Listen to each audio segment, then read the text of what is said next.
Woe to you of earth and sea. Welcome to Satan is My Superhero, a show for atheists, scoffers, heathens and unbelievers. I'm your host, Judas Falling. In this episode, we raise our fist in the air and shout at the devil. I'd really rather you didn't. I have sensitive ears.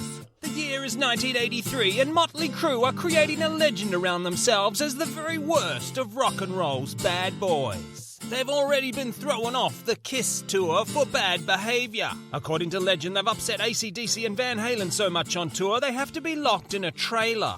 And that trailer is then elevated metres off the ground by crane so they can't escape while the other bands play. What's in the trailer? Mötley Crüe. In the middle of this maelstrom, the Crüe released their second album, Shout at the Devil. I love this album. I mean, full disclosure, I had to hide it from my mates. I used to put it behind my copy of Hawkwind's Warrior on the Edge of Time. So when my mates came over, they wouldn't know I had it. I'm bored. Let's listen to Hawkwind. What? No, we never do that. I know they're the Moby Dick of bands, but maybe it's time we put them in the rotation. We can't. I think the record's scratched. No, I'm pretty sure it's meant to sound like that.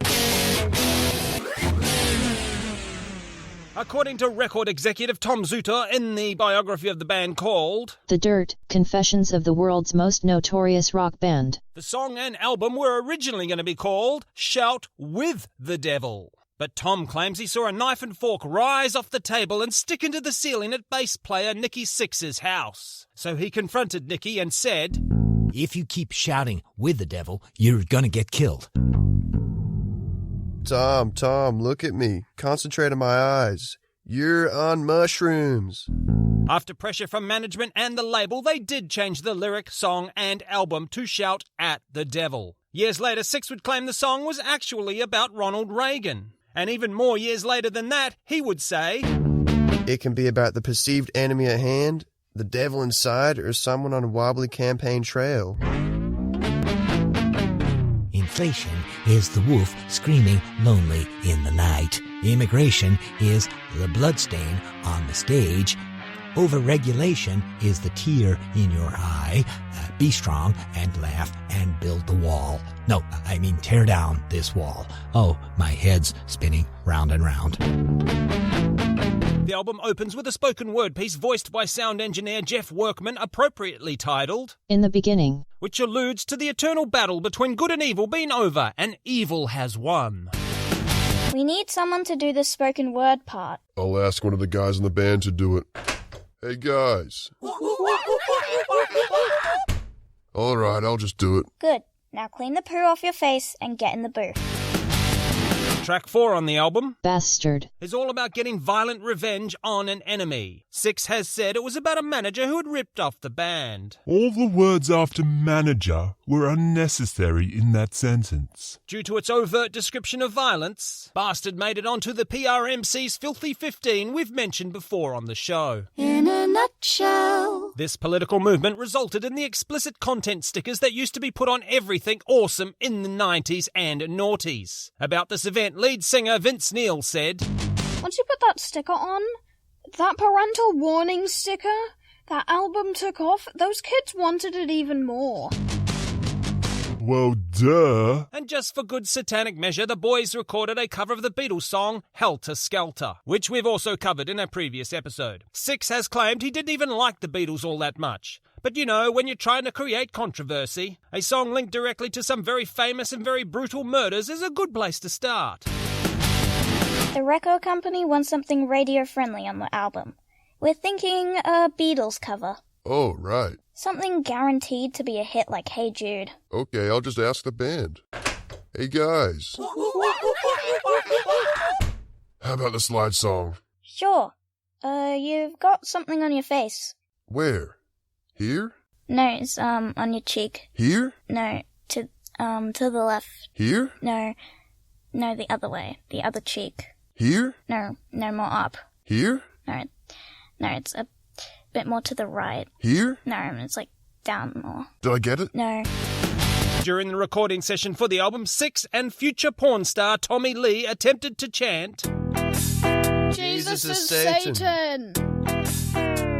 backwards on the song I Will Survive. That track didn't make the final cut but was on the re-release in 2003. Now I'm offended. The original cover was practically all black with a pentagram you could only see on a 45-degree angle. I got the later, less sensational edition that had the 4-square photo of the band that made them look like, they're on Hollywood Squares or something. No one under 45 will get that reference. Oh, okay, like they were on the title sequence of the Brady Bunch. No one under 40 actually, you know what? Just forget about it. In recent years, a Netflix movie based on The Dirt and the TV series Pam and Tommy produced for Hulu have reminded us all of those turbulent days. The song has even showed up where all lost things from the 80s go to be reborn, an episode of Stranger Things.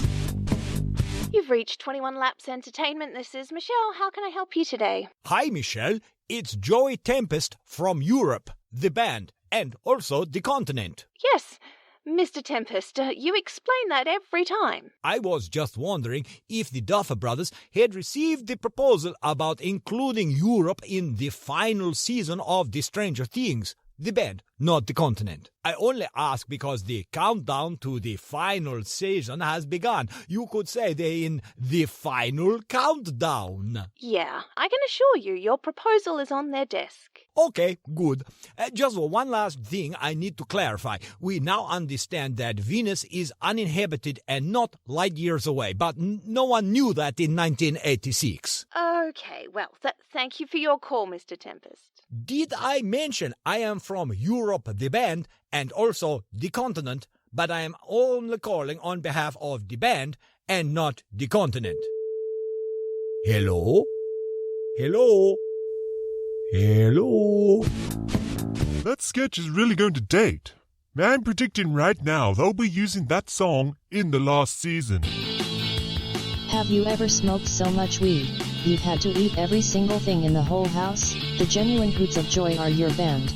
Check them out at satanismysuperhero.com. If you love bongs and then more bongs, then there's nothing wrong with me. Love some more bongs, baby, how about a bong? Baby, be my cup of tea. Be my cup of tea. Be my cup of tea. Be my cup of baby, be my cup of baby, be my cup of tea. So what can we glean from this brief glimpse at rock and roll's baddest bad boys at the peak of their badly baddiness? For me and my crew, the Crüe always had a whiff of poser about them. Their image and sound seemed to change with the times, and we definitely got the impression it's all about the money. But after 40 years of drugs, domestic violence and divorces, I think we can all agree they were definitely, demonstrably, downright despicable, dishonourable, disgusting, deplorable, degenerate, detrimentally distasteful, disgraceful, depraved dirtbags. It wasn't an act. Credit where credit's due. And with that, I will leave you with one final quote from Nikki Sixx. I have a knee-jerk reaction against organized religions. Actually, I have knee-jerk reactions against anything that's organized. Amen, brother. And that's why Satan is my superhero. If you've enjoyed this episode, rate, review, subscribe, you know the deal. But please do go check out the website, satanismysuperhero.com, where you will find links to the merch store, our Patreon page, and all our social medias. Here are the Zoomers listening to shout at the devil for the first time. I'm scared because I'm scared they're gonna start screaming at me. He has a weird voice. Were they emo?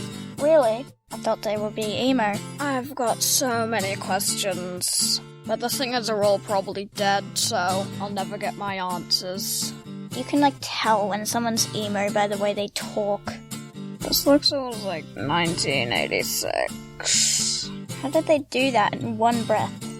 Mötley Crüe? This is why your parents gave you an unreasonable name, because you shout at the devil for no reason. It was interesting, I guess. You can't see this, but I'm shaking my head right now, in disagreement. Hey, are you cool? I'm so cool that I follow Satan as my superhero's Patreon. Oh my god, you're so cool! Please be my friend! No, I'm too good for you.